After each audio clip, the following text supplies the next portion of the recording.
Here come the day, here come the day. Got so much to celebrate. Hip hip hooray. Here come the day, here come the day. We do this till we free us, we making our way. When you do it like this, never forget. Playing so big, they could never predict. Memory is fragile, no one can see the future. Ripped a hole in time's fabric, reattached it with a suture. I'm surgical with it, bitch. Jake woke up nervous before your big day.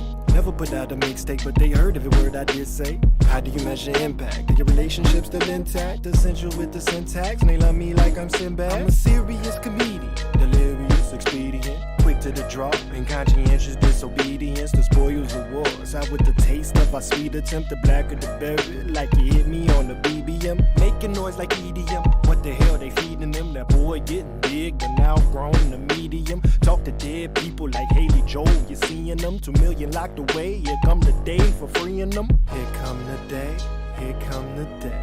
Got so much to celebrate, hip hip hooray. Here come the day, here come the day. We do this till we free us, we making our way. Here come the day, here come the day. Got so much to celebrate, hip hip hooray. Here come the day, here come the day. We do this till we free us, we making our way. The time is upon us, be glad and rejoice. They know who we be, they call me the boy. Made an oasis in North Illinois. Who gonna change what we teaching our boys? Preach to the choir, we praising the boys. Hooping and hollering and raising their voice. Feel the explosion, now here come the boom. Need light explosion for flowers to bloom. Black and the red, call them maroon. On the freedom side, we got us a rank like Shaba. Think like Kaba, we gon' find ourselves a way. Get it straight, we liberate, can't wait, here come the day. Here come the day, here come the day. Got so much to celebrate, hip hip hooray. Here come the day, here come the day. We do this till we free us, we making our way. Here come the day, here come the day. Here come the day, here come the day.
Stare into my eyes, I see through your soul. Call me your divine. Call me your divine.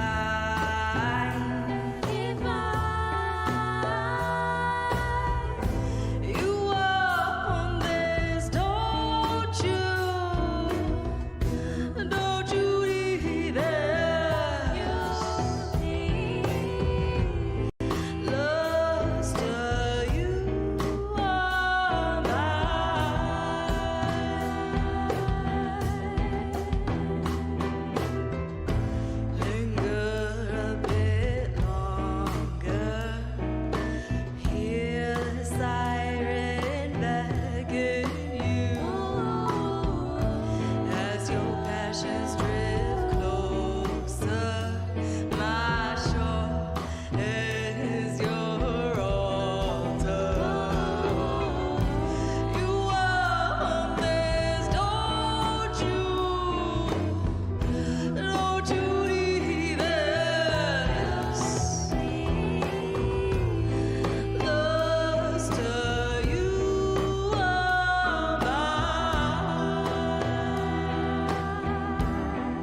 My name is Brenda Hernandez. I am a brown Mexican woman with black hair that is tied back. I'm wearing glasses and blue hoop earrings. I am also the deputy director of the AMP Seeds program, a division of AMP that supports and amplifies movement leaders, makers, and shakers. I'm so excited to welcome you to the first event of the AMP Seeds season. The Internet is Black, with Nandi Comer, Director of AMP Seeds, as moderator, and our guests, Eteng, Ettah, and Ophelia Overton of MediaJustice. Please show them some love in the chat, bring on the emojis. Show your excitement, if you will. This event will have ASL interpretation and closed captioning. Please be sure to turn on captions using the CC button at the bottom of your YouTube video frame. After the event, we invite you to join us at the Seeds Cafe, an intimate space to reflect collectively on today's event. A Zoom link is provided to those that registered for today's talk. Now, let's start the show.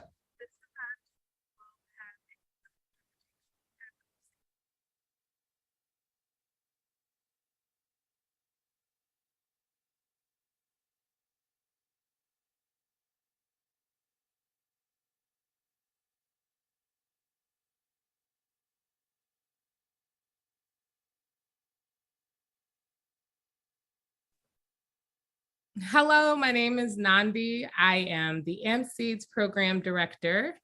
I am a dark-skinned brown woman with short curly hair and tortoiseshell eyeglasses.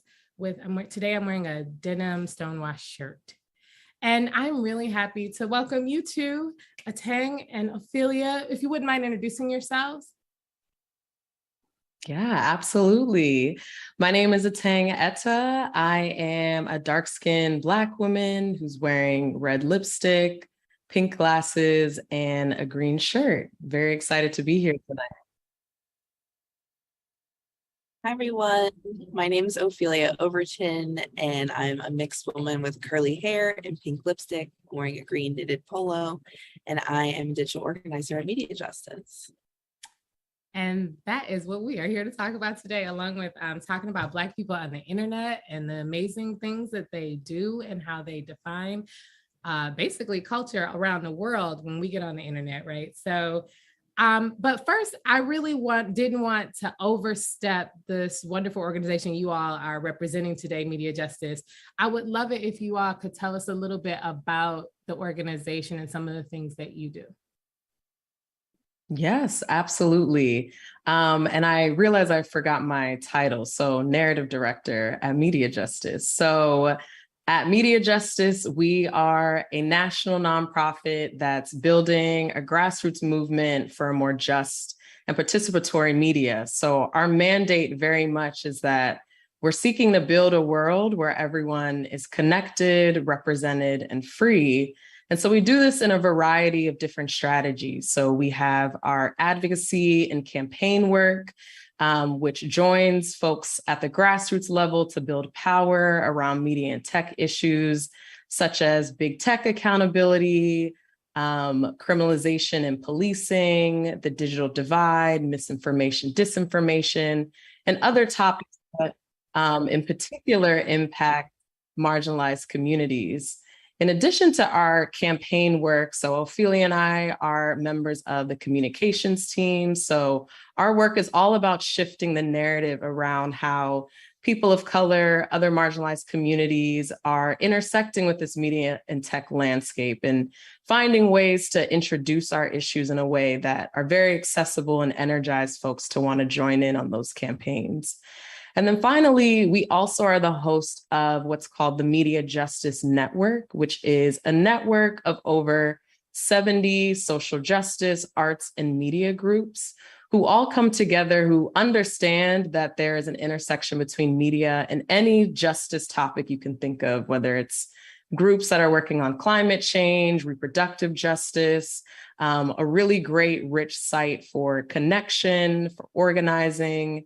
Historically, some of our campaigns have been born out of conversation and discourse within the network. So definitely a very multifaceted group of folks. And that's a little bit of a snapshot of the main pillars of our work at MediaJustice. That's just really rich and really amazing. I was looking, I mean, I've heard about a lot of the things that you all have been doing, and your organization has like looked very different in the past. Like it's actually transformed a lot. We talk about emergent movement building and how we're being responsive to our communities. But I find the history of your organization really key to like understanding how we move, and it kind of illuminates a little bit about how we move too in the internet. So I wanted, if you all could talk a little bit about how MediaJustice like started, and then like what are some of the kind of ways in which you're focusing on recently. Yeah, absolutely. We're all about storytelling. So our origin story starts in the 90s in Oakland.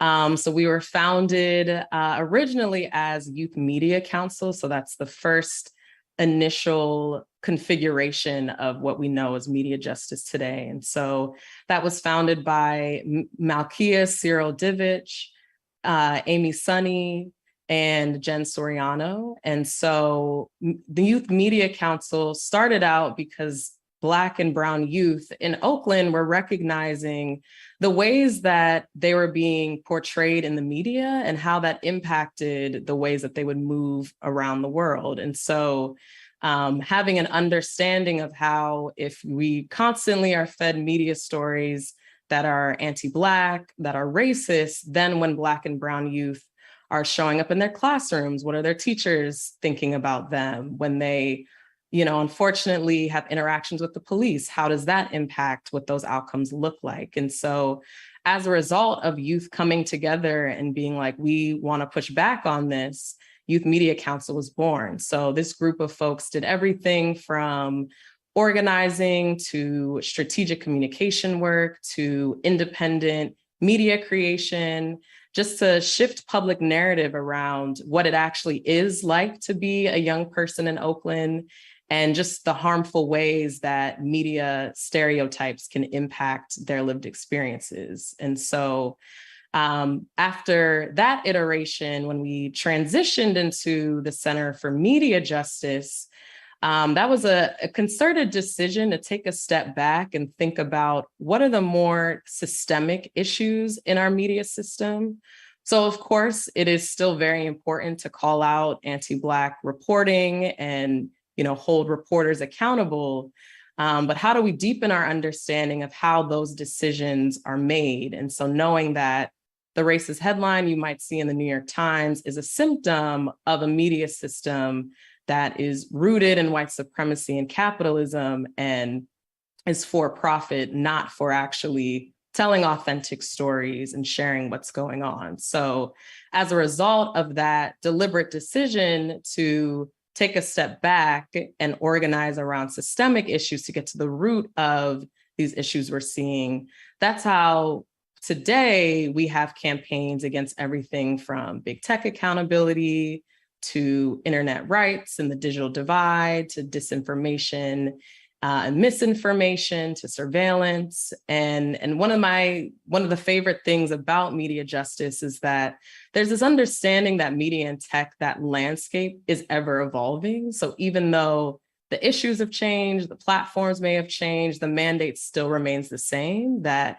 our folks deserve to not only be accurately represented, but we deserve to be the tellers of our own stories, to disseminate our stories, and just be safe and free from surveillance and all the different ways that we share and interact within this landscape.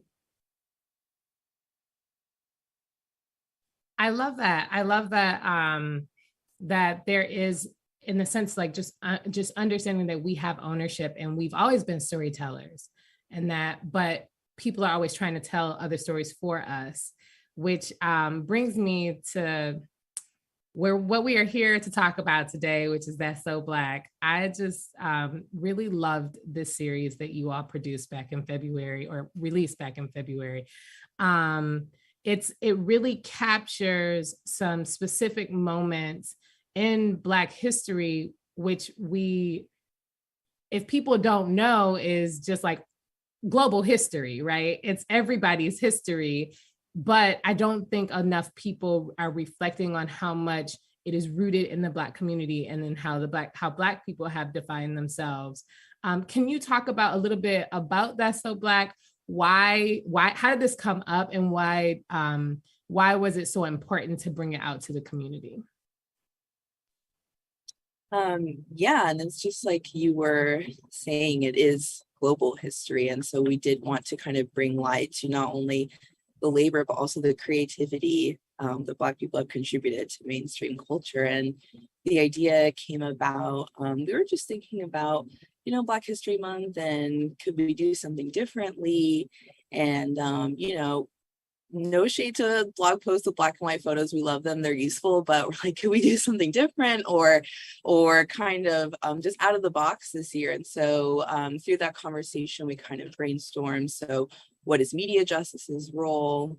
What can we add to the conversation that's new or different and also speaks to our mission? We didn't want to just put something out just to say something. We wanted it to be meaningful. And so that's kind of how the idea started. But then in terms of the format, like Eteng was saying earlier, we really wanted something to be accessible. So, we've all been through a lot these last few years. People are tired, but people still care, right? They still want to be engaged. And so maybe at the end of a long day, they don't necessarily want to come home and like read an academic paper or read a report, but they might sit down and like watch a video, right? So, we talk a lot about how storytelling, it is such a useful tool for change, but only if people want to engage with the content. And so we were thinking, what is the most, digestible, easy way to break down these really serious topics? And that's how we kind of came about the series. And just like you were saying, even though capitalist America wants to say, oh, America is very white and our history is very white, like so many things that we consider every day or that we encounter all the time that we just take for granted actually were brought about by Black folks. So we thought it was important to tell that. Mm-hmm. Yeah. And I would just add +1 to everything Ophelia said. This is absolutely meant to be a celebration of Black people's cultural contributions to the internet. It's also a nod to the fact that Black people are always the earliest adopters to new forms of media. So I'm thinking about in radio in the 60s, how organizers were using radio during the civil rights movement. And so talking about Black people that are influenced and internet as a medium that we've very much harnessed and influenced felt right on. So and it was also just a great opportunity to get creative, experiment, and prime audiences for future original content from MediaJustice too. Well, I think this is a great moment to segue into watching these videos. We've set them up so that we get to see all 4 of them right after the other, even though originally they were released individually. I just wanted the audience to know that this is a special kind of compilation of all 4 videos. So I'm going to just turn it over to the videos and let them speak for themselves because they're just so beautiful. That's So Black, y'all. Yes, Queen. Time to play a brand new game called Spill the Tea. What's our mission, Henny?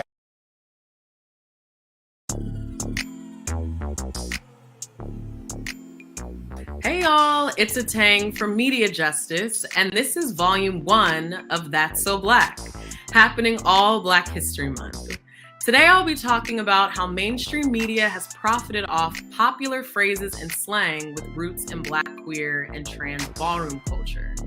Terms like Yas Queen, Spill the Tea, and Hunty were once considered underground, but can now be heard everywhere. Ballroom culture became popularized in the 1980s and 90s thanks to the groundbreaking documentary, Paris is Burning. However, Madonna's single Vogue is an early example of ballroom being co-opted. Now we're in another wave of ballroom's popularity with shows like Pose and Legendary. And with the prominence of social media, queer Black phrases become memes and blur the lines between internet and pop culture. The internet as we know it is just another site for corporations to profit off of Black culture. What used to belong to us now belongs to everyone. White producers at mainstream outlets have access to our slang, our dances, and our jokes. They think they know it so well, they consider themselves the tellers of our stories, an example of racial capitalism in action. For example, these are the guys behind shows Legendary and Queer Eye. They own Scout Productions, which has made $60 million in revenue. It's not all doom and gloom, though. Black people always have and always will find ways to be the tellers of our own stories. After all, it's our culture. It's Eteng from MediaJustice, and this is volume 2 of That's So Black, happening all Black History Month. Today I'll be talking about AfroNet, an early internet community space for Black people to connect with one another. The internet today could have been a very different place if we prioritized facilitating connection versus monetizing clicks. Founded in 1993 by Ken Henry and driven by volunteers, AfroNet was a hub to exchange messages, emails, and electronic bulletin boards among Black people in the US and Canada. The platform was open and free.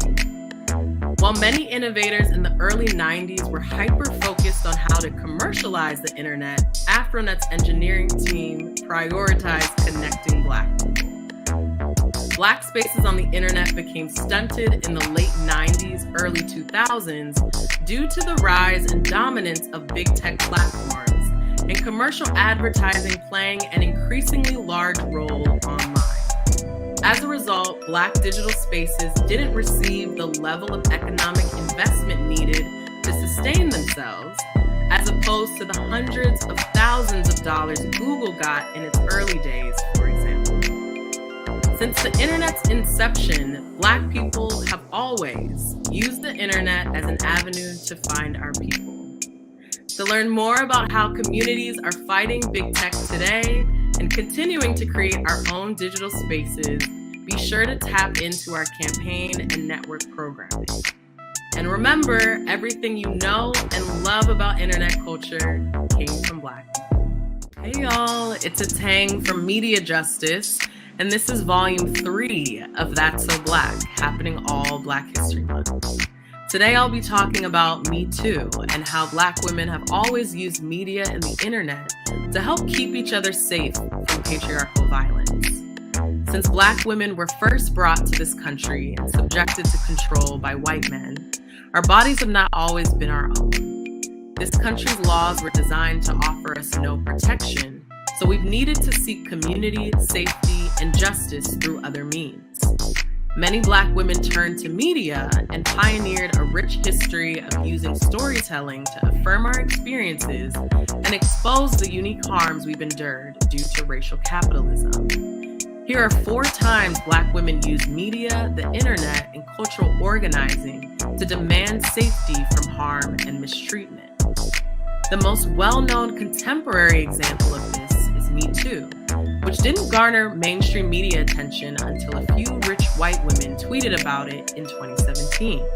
However, the movement started over a decade before in 2006, thanks to the hard work of activist Tarana Burke and other Black women activists.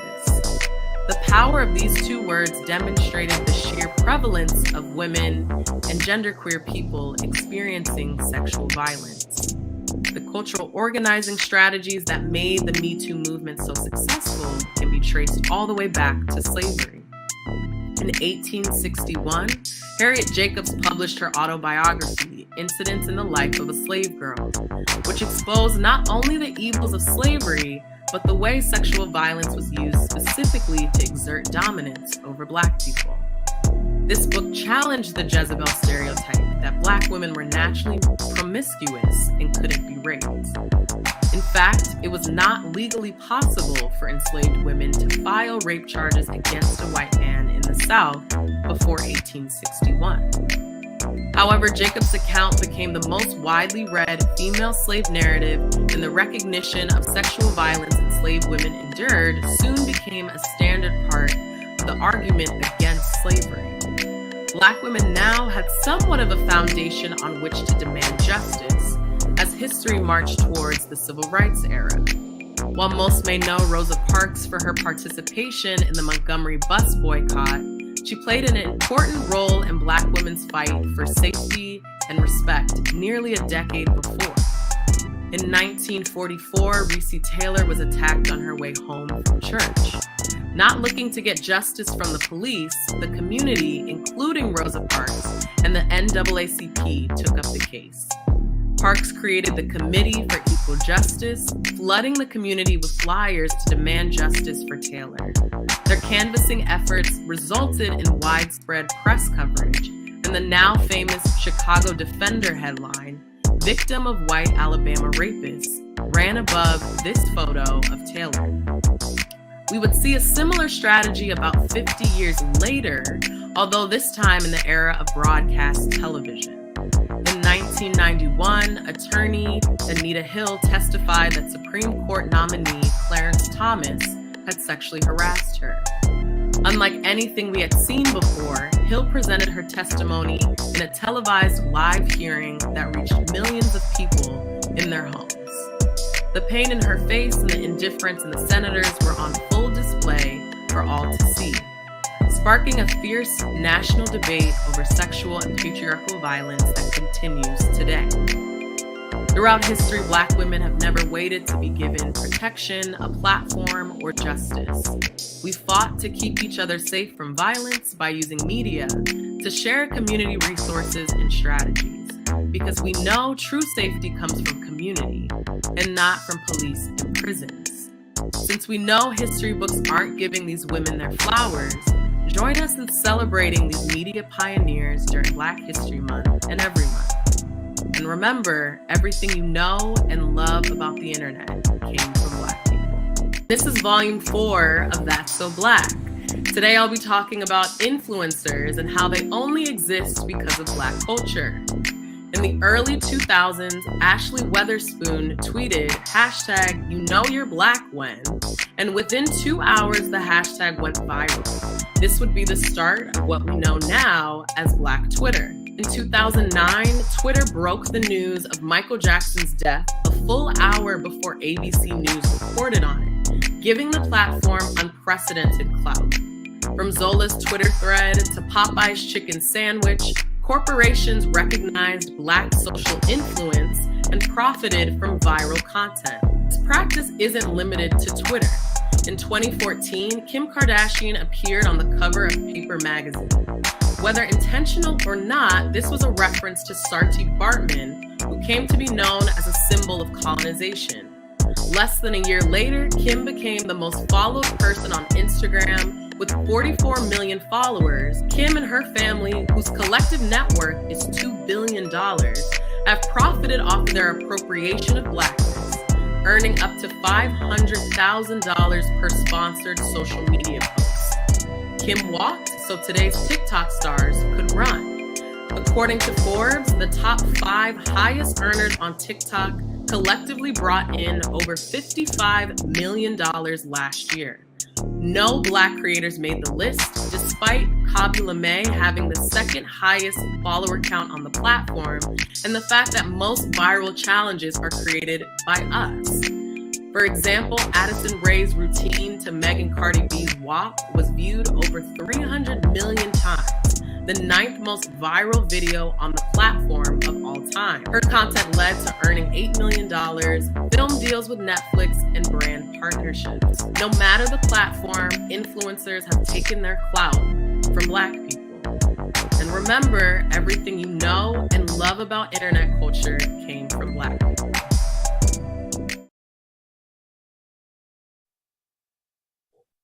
I just you have to say it one more time for me. Please, that last closing line, please just say it live for us all. Absolutely. Everything you know and love about the internet came from Black people. Yes, yes. Oh, we might have to close it that way. I'm sorry. I just really was drawn in by these videos when they came out. There's so many connections that you're making. I love that you're also not staying within, if we will say, the screen of the internet.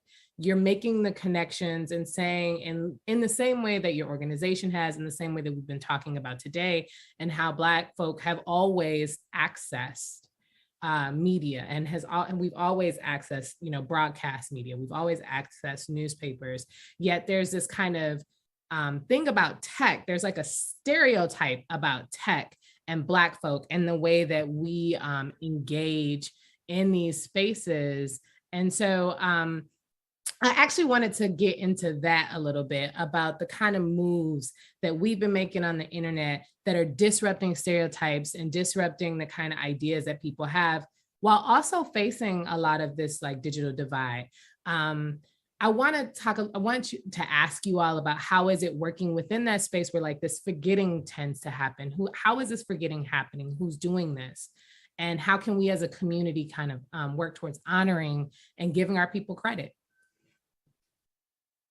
That's a great question. So I think that, it's one thing where in social media and in digital spaces where the more things get shared organically, the creator can kind of get separated from their work, and that is a mistake, and it's fine, but that's not really what we're talking about. I think that it's much more systemic than that. It's not just like a oops, I forgot to tag them. It's like a very active, ongoing effort by mainstream creators, also by non-Black creators of color, to kind of actively profit off their proximity to Blackness. And so, like you were saying, the forgetting, it's very easy to kind of co-opt things like our slang and that kind of thing when Black people are just not part of the conversation. So it's very easy to take credit when they're not involved. And I think that that's what's been happening. And the point of these videos is like, you're just taking something that we did and saying it's yours. And then not only that, but making money off of it. And that's obviously problematic for a lot of reasons. And so, yeah, I think that that's kind of where we're at. And I don't know if Eteng, you wanted to add on to that. Yeah, absolutely. So it's so important to make sure whatever content you're viewing, that you are uplifting and doing the proper attributions, especially when we think about one of the functions of white supremacy and capitalism being dictating who gets compensated for their cultural contributions and who doesn't. So we know in particular, Black people are often not recognized or compensated. So that's definitely one very specific action item as folks on the internet, which you're tuned in, so that's you. So keeping that in mind as you are navigating all the different platforms that you might find yourself on. And particularly for Black people on the internet, but also Black people who create content, we're constantly navigating this dual reality where on the one hand, which we've mentioned before, that the internet is such a beautiful and dynamic place for connection and resources. And I love Black Twitter when we come around the table and we're like watching a show together or listening to Renaissance. So there's so many great things so many great reasons why it's great to be Black on the internet. And then on the other hand, we're constantly having to navigate this extraction of that content, the jokes, the resources, all of that, and knowing that, corporations and any entities that use the internet and social media to surveil folks, we know that that's something that we have to keep in mind. So not only is there the threat of whatever your content or your stories or what you're putting out there being separated from you, we also know that big tech companies, governments, et cetera, are monitoring social media as a way to quell any organizing that might be taking place, since we know the internet is a place where folks are sharing about injustices in their communities and asking folks to join movements. And so it's amazing in that the reach is incredible, but then there's also that downside of extraction, exploitation, and surveillance. I'm telling you, like hitting all of the notes I was making. I mean, I was over here going immediately. And, like I had it, talking about those things, but I think I wanted you all to, if you could just speak a little bit about while there is that kind of we're going to talk a little bit about where we have to be careful, but I want to celebrate joy a little bit more in these spaces too. Like, I actually want to ask you two, the little off the wall question a little bit about what are the things on the internet Black folk are doing these days that are like, got your brain kind of like going, oh, wow, this is beautiful how this is happening. We've been watching shows for a while on Twitter, but I'm just curious, like, maybe even if it was just a happening, it doesn't necessarily have to be a cultural phenomenon that we're always doing, but what is something that you saw recently and you're like, we did that? That's a great question. Maybe it was last week or so, just scrolling TikTok, and I came along this creator, Khalil Green, and he had this great breakdown about, there's always this tension like Gen Z versus millennial. And he's like, it's actually not Gen Z versus millennial.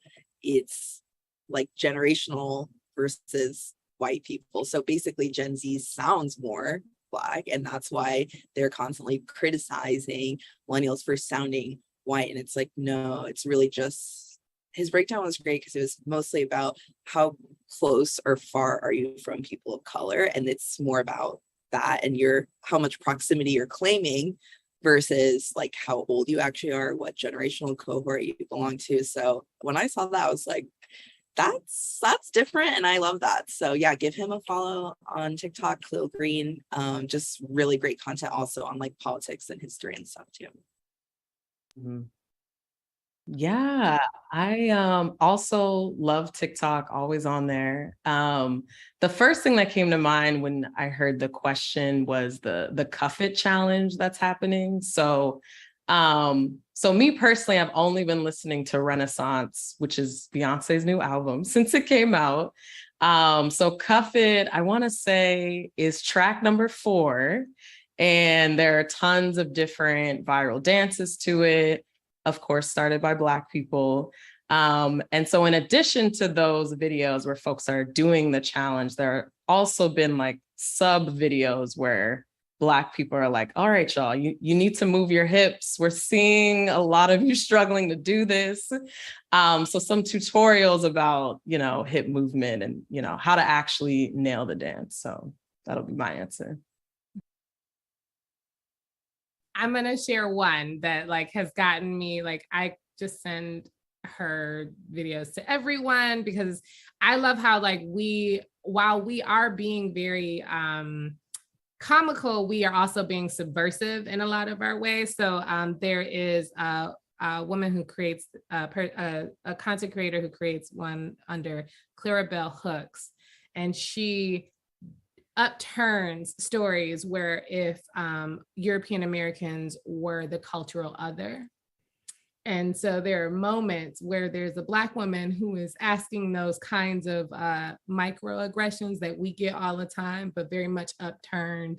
And it really reveals to folk like how we are experiencing dominant culture and how it's looking at our bodies and stuff. So I would definitely check her videos out. They're hilarious.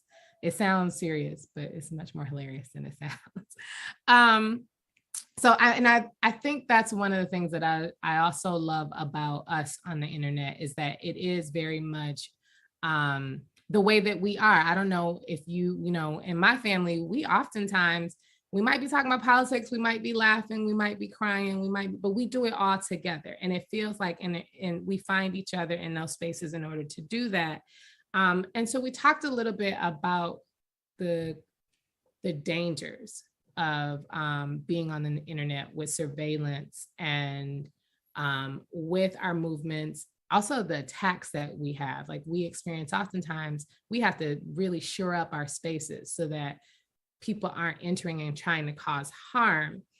I actually wanted to ask you more about like the network and how organizers are working to defend themselves against that or to shore up our spaces. What are some of the things that are happening in our community right now that we can look at and say, okay, these are where we can go to like look for more security? Yeah, that's a great question. I mean, part of it is just talking about it, being aware of it. That's an ongoing conversation at MediaJustice. Like Eteng mentioned earlier, this tension between like there's so many liberatory possibilities for this tech, but also they're programmed by people who have these biases. So that's an ongoing conversation that we have. But more specifically, I actually wanted to plug our network team. They are hosting a political education series this fall, and it's exactly like you were saying. How do we navigate these questions? So there's a workshop, there's a panel, there's an interview going over things like misinformation, how to get consent in tech, healthcare in tech. And so, these are like dangerous times. And so we're proud to offer those workshops to our network members. So yeah, I think the first one starts next week, actually. So stay tuned for that. Yeah, plus one to everything about that. We love our network because it's a great place where folks are sharing digital security resources, encouraging folks to join campaigns, whether as a partner or a supporter. And so I think I'm thinking about recently after the overturning of Roe v. Wade, when we saw a sharp increase in conversations about digital security, surveillance. In particular, folks were asking, folks who might be using period tracking apps, who has access to this data and how do I make sure I'm secure on the internet? And so we know selling of our data is incredibly lucrative. And so I feel like during that time was seeing a lot of folks sharing a lot of really great resources and things to just consider. So, like we've been saying before with this duality with the internet, it's a beautiful place and we want to make sure that we have the resources that we need in order to remain safe. And so I was obviously, it was a mixture of emotions after that overturning, but I felt very optimistic because a lot of people were really recognizing the ways that okay, let me make sure my tech is more secure. Let me take some time to read through the terms and conditions and consider the ways that my information might be shared without my consent. Before I ask my next question, I want to also turn to our folks that are on the internet right now who have tuned in. If you have questions for the guests, we do have a little bit of time for questions from the audience. Please put it in the chat. I see that you all I saw the applauses, all the yeses to the videos. And I just want to make sure that, we're listening. We see y'all. Please, if you have a question, go ahead and throw it in the chat. I was thinking when I was looking at the videos, there was one moment about everybody want to sing my song. That's a quote that I always go with from a song. Everybody want to sing my song, but nobody want to live my song. And I was thinking about how our lived experiences, oftentimes we are trying to share our lived experiences. We're trying to share our own narratives, but then they so easily get twisted and turned and taken up and maybe even used by other people and on other platforms in ways that we didn't intend it.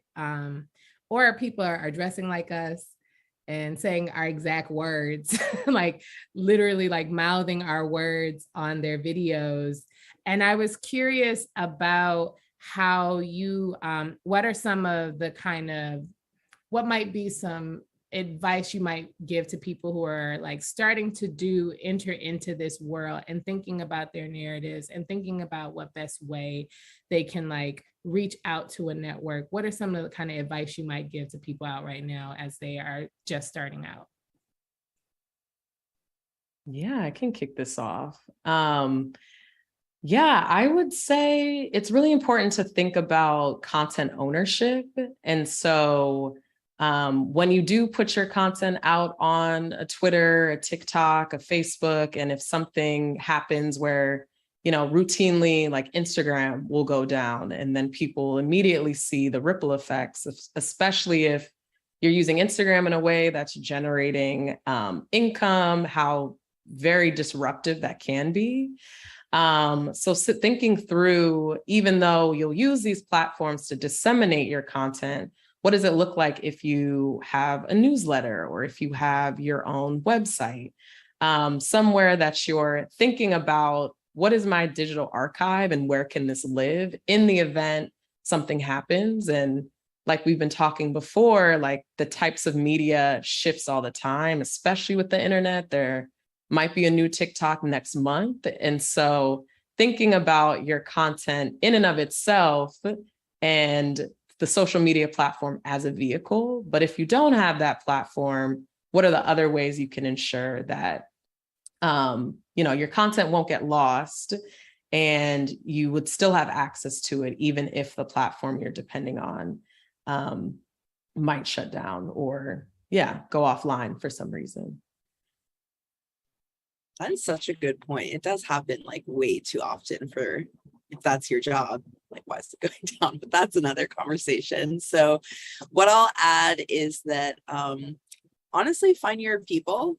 It is sometimes a long road to be like a content creator. And so, and this is something that I feel like MediaJustice is so good about, is like everything is powered by people. The internet is for finding your people. And so those times when someone is giving you a hard time, it's inevitable, sadly, like who's in your corner to kind of help you talk through that, think through that, maybe keep you from posting something angry before you do, those kind of things that you might regret, just to really have someone who's kind of like that check for you. It's support, but also just someone to talk to about like these issues are really frustrating and they're really tangled, and it's something that's going to take and has taken many years to even get to this point. So have someone there for you, have other people that you can talk to about this, so it doesn't all feel so isolating. And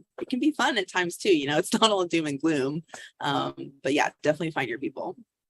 Yeah. It's interesting because you all think about like these platforms coming down, but also, and this isn't, I don't want to doom and gloom it, but it's only because it happened to me recently. Like your accounts can get hacked and you can lose access. And if you become a visible person online, you are subject to those kinds of things. And then you do have to have a backup plan. Luckily that only lasted a couple hours. So my question is really about forward thinking in the future. So we think about how much TikTok was being used pre-pandemic and then how much it's being used now. And, I'm a date myself. I'm a pre-Facebook child. And so I was a MySpace user, and I was just like, coming into this, I've seen us go through so many platforms. I've seen us move through so many spaces, but I also have seen the difference of like using handbills to promote protest, or, and going into doing online events versus using like your flyers to promote your events. I was curious about like, where do you see like new inventive things happening for movement building, for MediaJustice? What are some of the more exciting things happening online and offline that you find that our movements are accessing now? Yeah, that's a great question. And something and it's not necessarily organizing, but the format of it I thought was really interesting. And that's Iconic and Doja Cat kind of doing that stream. And like for hours, like 5 or 6 hours, like it's just, I think we kind of had a pendulum situation where like things were getting really short, but then also now I'm seeing this comeback of like longer form content where you can really get into a story, or like you really just want to be in the life of someone. And I think that has so much enormous potential for like the format, like regardless of what the message is, the format of it I found really compelling, because for a long time people were like, oh, long form is dead, but I think it's making a comeback. Yeah. And when you were saying that, it was making me think about, I guess this was later in 2020, but artists were doing long, like the 2-hour set on YouTube. And so, it definitely speaks to an interest in that longer form content that you're thinking about. And when I think about the future and Black people and internet, I'm always very optimistic in the fact that, you know, looking at our long legacy of the ways that Black people have used media, that we'll still continue to be using the internet in whatever iterations it looks like in the future to tell our stories, our lived experiences, for organizing, et cetera. I'm also excited about Black people creating their own platforms. So we've talked a lot of doom and gloom about all the ways that these big tech platforms are really harmful. And so I'm excited about, there's a platform called Somewhere Good. I saw that Black Planet is resurging. And so what does it look like to just build out our own ecosystem where we know that we can continue to do all the great things and the beautiful things about the internet, but it's a bit safer. It's free of surveillance. It's free of hate speech and all the other unfortunate things that Black folks experience. And so for folks out there watching, if you have those skills, if you're a Black techie, you know, what does it look like for us to really own that we have created our own platforms? And, you know, Twitter needs us. Black people very much made Twitter. It's not the other way around. And so really owning and stepping into our cultural power there and creating our own platform. So, and then I'll also just add, just in terms of media justice. So Ophelia mentioned the fall political education series that'll be happening for our network members. Our campaigns team is currently running a petition against Ring Nation, which is a new show that's supposed to premiere on the 26th, but is all about broadcasting footage from Ring video cameras. So trying to make Black Mirror surveillance fun. It's like America's funniest home videos-esque. So we're keeping an eye on that. And then our communications team producing really great, innovative content. So a lot of great things that, you know, we're looking forward to at MediaJustice. Yeah, and one other thing that I can plug, if that's okay, is that actually we are going to be starting production on season 2 of That's So Black. So like in the very immediate future, this is a very exciting thing that's coming up. And so actually next week, we're going to start reaching out and, you know, putting out a poll, seeing what folks might want to do for next season, seeing what folks are interested in. So yeah, if you follow us on social media, we'll be putting out that poll. But also if you just have ideas or want to collaborate, we would love to hear from you. So that will be February, will be here before we know it. So yeah, that's underway. So stay tuned.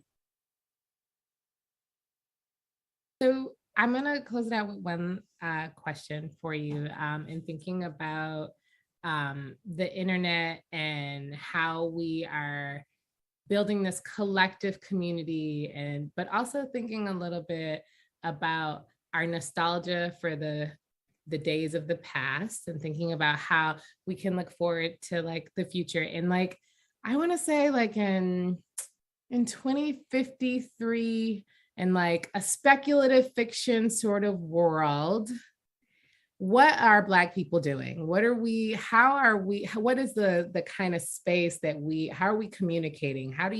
What would you love to see? Like if there were no kind of boundaries there, and I'm like, Meta has come and gone, and we're like thinking about something else now. What is the space that you're just like, this is gonna be the glorious space for us? Because Black people are already defining it.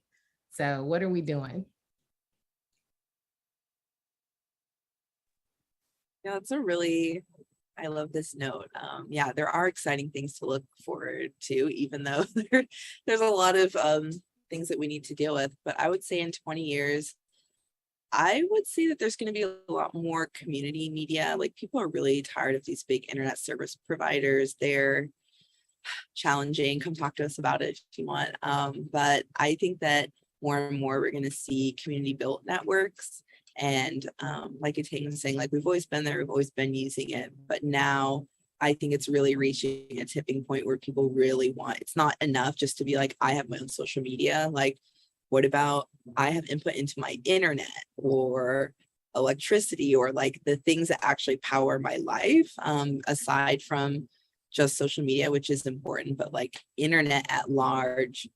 And it might also be treated more like a utility. Like these are things we need to live and thrive. And now we're in control of them. So I hope, and I think that's what will be then.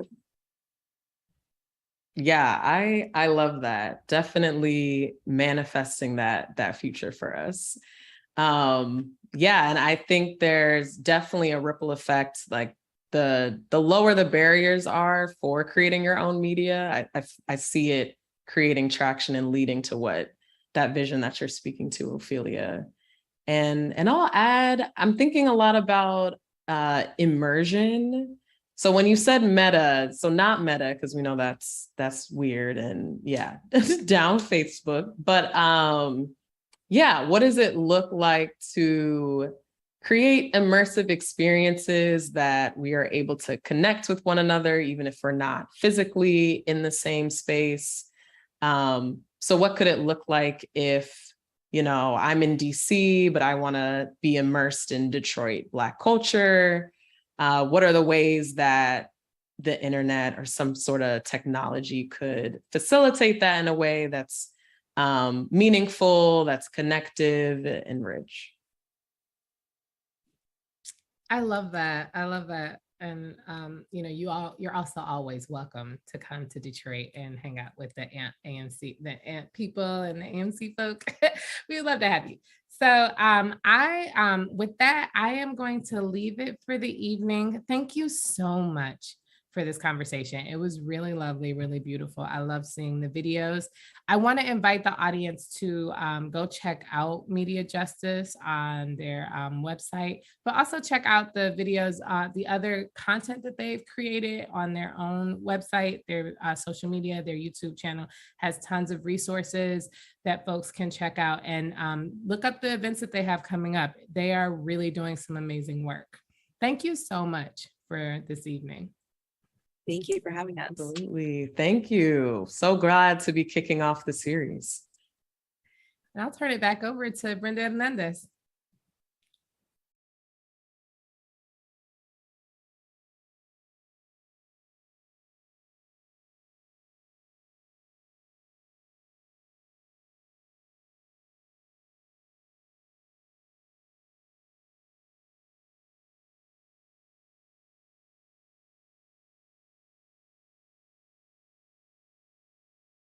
Everyone.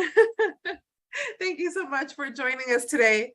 Thank you to Nandi, Ophelia, and Eteng for their work. We're so excited to have kicked off the season with today's event. I'd like to apologize. We had a small tech issue that didn't allow for closed captions during the live event, but rest assured the recording on AMP's YouTube page will include captions. So our sincerest apologies to anyone that was looking for those captions.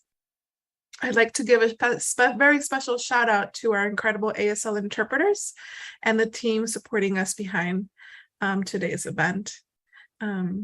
We hope to see you at Seeds Cafe coming up right after this, where you can get to know some of the people you were chatting with in the YouTube and ask some questions and sort of collectively reflect on what we've learned today. If you would like to share your thoughts on the conversation, we'd love to hear from you. Please go to bit.ly/seeds2022 feedback. We'd love to hear from you. Up next in the Fall AMP Seeds series, we have bodily autonomy and care, community-rooted development, and sound resistance. Check out our website if you can register. It's going to be a great season. Have a good night. See you later.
legacy. I see home in the action to reclaim and cultivate spaces that have falsely and strategically imprinted our Black lives. I see radical agency. I see my grandmother's mental imagery of a white man with blue eyes traveled generations from the imagination of another white man who set fire to my kind, believing fire will purify my black. Black is the focal point.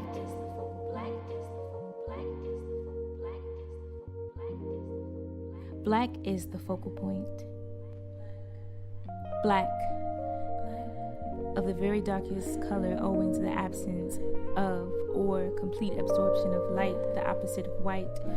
Black, to refuse to handle goods, undertake work, or have dealings with a person or business as a way of taking industrial action.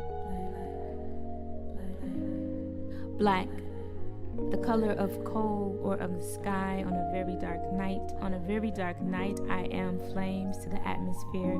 What you do in my dark has been exposed. A fire consumed in artificial spaces, misconstrued and saturated by white flight.